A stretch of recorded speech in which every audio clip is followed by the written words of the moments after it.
سبحانه وبحمده عدد خلقه ورضا نفسه وزنة عرشه ومداد كلماته أشهد أن لا إله إلا الله وحده لا شريك له وأشهد أن محمدا عبده ورسوله صلى الله عليه وسلم وعلى آله وصحبه أجمعين وسلم تسليما كثيرا جزيلا وبعد. Hadirin Bapak Ibu jamaah salat Isya dan tarawih rahimakumullah. Syukur alhamdulillah hingga hari ini kita masih beri Allah kesempatan bisa melaksanakan salat Isya dan tarawih berjamaah. Semoga bisa menjadi wasilah buat kita semuanya untuk bisa mendapatkan jannahnya. Amin amin ya rabbal alamin. Hadirin, topik kita malam ini adalah sabar. Hadirin, dalam KBBI sabar dimaknai sebagai tahan terhadap cobaan. Dalam kitab Madarijus Masalik dijelaskan bahwasanya sabar adalah mas'u'an nafs, menahan diri, yang dibagi menjadi 3 terminologi. Yang pertama adalah as-sabru ala ta'atillah, sabar untuk melaksanakan ketaatan terhadap Allah. Yang kedua adalah as-sabru an maksiatillah, sabar untuk tidak bermaksiat pada Allah. Dan yang ketiga adalah as-sabru ala imtihanillah, sabar untuk menghadapi ujian Allah. Hadirin, bagaimanakah Al-Quran menjelaskan terkait dengan sabar ini? Maka tidak berbeda dengan yang ada dalam kitab Madarijus Salihin. Hanya saja dalam Al-Quran kita mendapati lebih komprehensif terkait dengan contoh-contoh konkret yang ada di dalamnya. Hadirin, yang pertama adalah as-sabru ala ta'atillah, sabar untuk melakukan ketaatan pada Allah.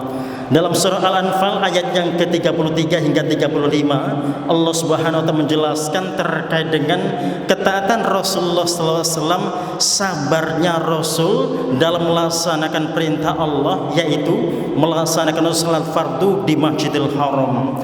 Meskipun orang-orang kafir Quraisy menentang, mereka seringkali mengganggu, tapi Rasul tetap bersabar dalam melaksanakan sholat fardu di Masjidil Haram. Hingga para sahabat pun bertanya. Hadirin, kenapa para sahabat bertanya? Mereka tahu bahwasanya Rasul sudah sabar dalam melakukan ketaatan pada Allah, tapi mengapa orang-orang yang mengganggu itu tidak diadab oleh Allah? Kenapa orang-orang yang mengganggu itu mereka tidak mendapatkan siksa dari Allah? Sehingga pertanyaan itu Allah abadikan dalam ayat 34 di surah Al-Anfal. Kata Allah, wa ma lahum alla yu'adzibahumullah, mengapa mereka orang-orang kafir Quraisy yang mengganggu itu tidak diadab oleh Allah? Wa hum yasudduna an sabilillah, padahal mereka telah menahan orang-orang yang beriman dari masjid Allah atau dari Masjidil Haram. Wa ma kanu auliya, dan bahkan orang-orang kafir Quraisy itu bukanlah yang menjadi pelindung atau penguasa di Masjidil Haram. In auliya'uhu illal muttaqun, pelindung Masjidil Haram adalah orang-orang yang bertakwa. Walakinna aktsarum la ya'lamun, tapi kebanyakan mereka tidak mengetahui. Hadirin, ketika para sahabat bertanya terkait mengapa Allah tidak menyiksa orang-orang yang mengganggu itu, padahal Rasul sudah bersabar untuk melakukan ketaatan pada Allah. Hadirin, pada ayat selanjutnya di ayat yang ke-35 Allah menjelaskan bahwasanya wa ma kana sholatum 'indal masjid illa muka' wa tasdiyah. Ternyata orang-orang kafir Quraisy ketika mereka mengganggu, mereka juga sama melakukan sholat, tapi sholat mereka hanyalah tepuk tangan dan siulan saja. Dan Allah mengancam siksa untuk mereka. Hadirin, kenapa kemudian siksa itu tidak terjadi di Masjidil Haram? Kita mendapati jawabannya pada ayat sebelumnya, di ayat yang ke-33. Kata Allah, wa ma kana Allah liyu'adzibahum wa anta fihim, Allah tidak mungkin menyiksa mereka jikalau engkau Muhammad ada di antara mereka. Jadi kenapa Allah tidak menyiksa orang-orang yang mengganggu itu? Karena di situ ada Rasulullah. Tidak mungkin Allah menyiksa, karena ketika disiksa Rasul pun juga akan terkena. Ada kemungkinan yang kedua, wa ma kana Allah liya'adzibahum wa hum yastaghfirun. Allah tidak mungkin mengadab mereka jikalau mereka beristighfar pada Allah atau mereka mohon ampun pada Allah. Nah hadirin, yang kedua ini sangat tidak mungkin karena memang mereka tidak mohon ampun pada Allah.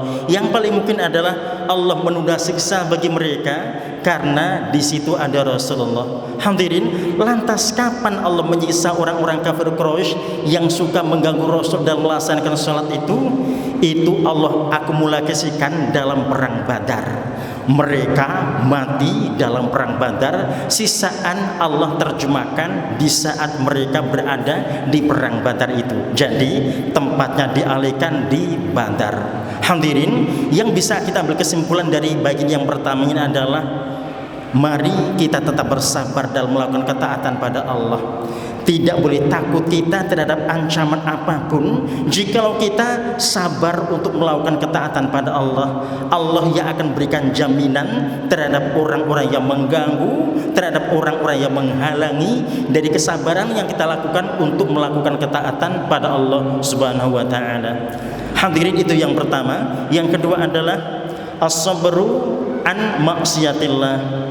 Sabar untuk meninggalkan maksiat pada Allah. Hadirin, seperti apakah contoh kesabaran untuk meninggalkan maksiat pada Allah itu? Kita bisa baca Al-Isra, surah Al-Isra ayat 73 hingga 75. Tiga ayat ini turun bersamaan di saat Rasulullah SAW melaksanakan tawaf bersama para sahabat. Ketika Rasul tawaf, ternyata Abu Jahal selalu memperhatikan Rasulullah ketika berada di Hajar Aswad. Ini Muhammad ini setiap berada di Hajar Aswad tidak pernah menyentuh Lata. Hadirin, orang-orang kafir Quraisy punya kebiasaan mereka tawaf dan mereka mengecup atau mengusap Lata yang mereka letakkan di atas Hajar Aswad. Jadi ketika mereka melihat Rasulullah berbeda dengan yang mereka lakukan, mereka memperhatikan saja. Dan Abu Jahal kemudian menghentikan Rasulullah setelah tawaf selesai dilaksanakan. Wahai Muhammad, mengapa engkau tidak mengusap Lata?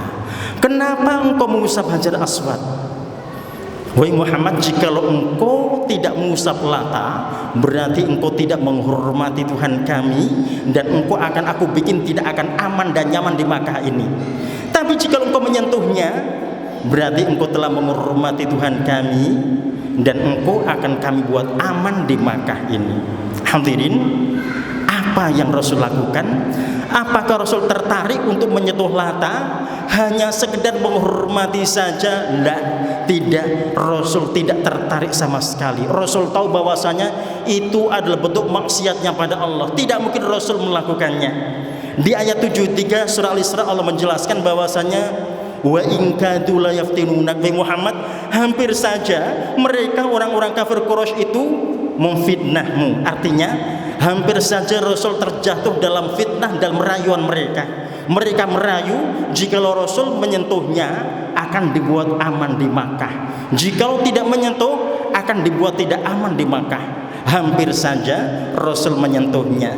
Tapi di ayat 74 kemudian Allah menjelaskan, laula an thabbatnaka laqad kitta tarkan ila masyai'in qalila. Muhammad, kalau bukan aku yang meneguhkan hatimu, hampir saja engkau sedikit cenderung pada mereka. Hadirin, hampir saja, tapi tidak terjadi. Artinya Rasul tidak terpikir untuk melakukan pengusapan itu meskipun hanya sekedar menghormati saja. Hadirin, yang namanya toleransi itu adalah lakum dinukum waliyadin. Bagimu agamamu, bagiku agamaku. Abu Jahal menyentuh Lata itu urusan dia, tapi Rasul tidak mungkin akan melakukan hal yang sama. Karena jika Rasul sampai melakukan meskipun sekedar penghormatan, maka Rasul telah melanggar apa yang telah Allah larang.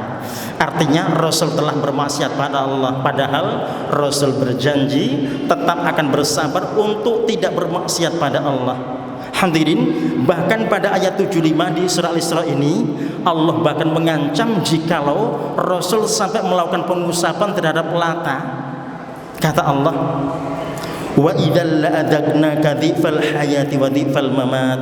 aku akan siksa dirimu dengan siksaan berlipat ganda, baik dalam kehidupan dunia maupun setelah engkau mati nanti. Hadirin, Rasul adalah manusia yang paling dicinta oleh Allah. Tapi kalau sampai melakukan usapan terhadap Lata, meskipun hanya sekedar menghormati, Allah akan menyiksanya dengan siksaan yang berlipat ganda. Hadirin, ini bentuk kesabaran yang mesti akan sama-sama kita jaga. Kita harus bersabar untuk tidak bermaksiat pada Allah. Jangan sampai karena ancaman lantas kita kemudian melakukan pelanggaran-pelanggaran itu. Orang yang melanggar dipastikan disebut orang yang tidak sabar dalam menghadapi apa yang telah Allah tetapkan untuknya. Hadirin, itu yang kedua. Dan yang terakhir, yang ketiga adalah as-sabru ala imtihanillah, bersabar menghadapi ujian dari Allah. Hadirin, dalam surah Shad ayat yang ke-44 Allah memberikan penjelasan terkait dengan Nabi Ayub. Nabi Ayub adalah seorang rasul yang sangat sabar, hingga disebut dengan kata sabur, kesabarannya luar biasa.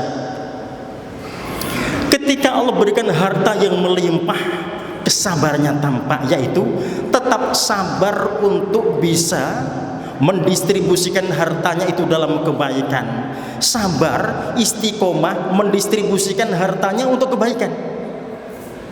Ketika jatuh miskin, tetap sabar menghadapi situasi itu.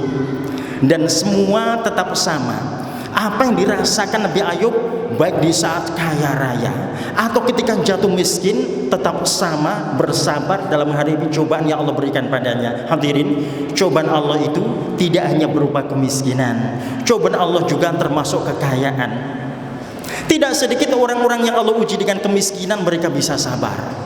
Tapi banyak orang yang Allah uji dengan kekayaan, mereka tidak bisa sabar. Salah satu contohnya adalah Qarun laknatullah. Allah berikan kekayaan tapi tidak sabar untuk bisa memperlakukan harta ini dalam kebaikan. Harta-hartanya digunakan untuk keburukan-keburukan, dan itu bisa membinasakannya, bisa menghancurkannya. Hadirin, sampai ketika Nabi Ayub jatuh sakit, tetap sabar yang dijaganya. Dirinya tahu bahwasanya dengan sakitnya itu maka Allah akan menggugurkan dosa-dosanya. Hadirin, ketika manusia-manusia yang mencibir bahwasanya Rasul Allah kok sakit, bukankah Rasul Allah itu bisa berdoa yang doanya tidak bisa terhalang oleh selai benang pun? Kenapa dia tidak berdoa? Hadirin, itulah Nabi Ayub.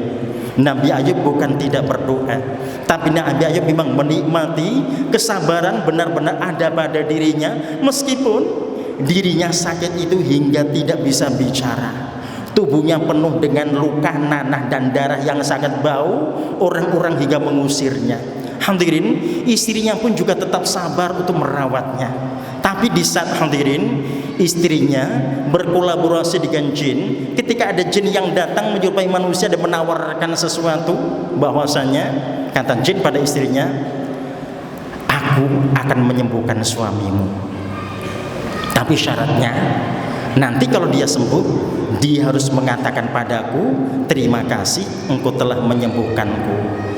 Hadirin, Nabi Ayub yang tidak mampu bicara itu mendengar perkataan diskusi itu, hingga Nabi Ayub bersumpah pada Allah, ya Allah, demi engkau, jikalau engkau sembuhkan, aku akan cambuk istriku 100 kali.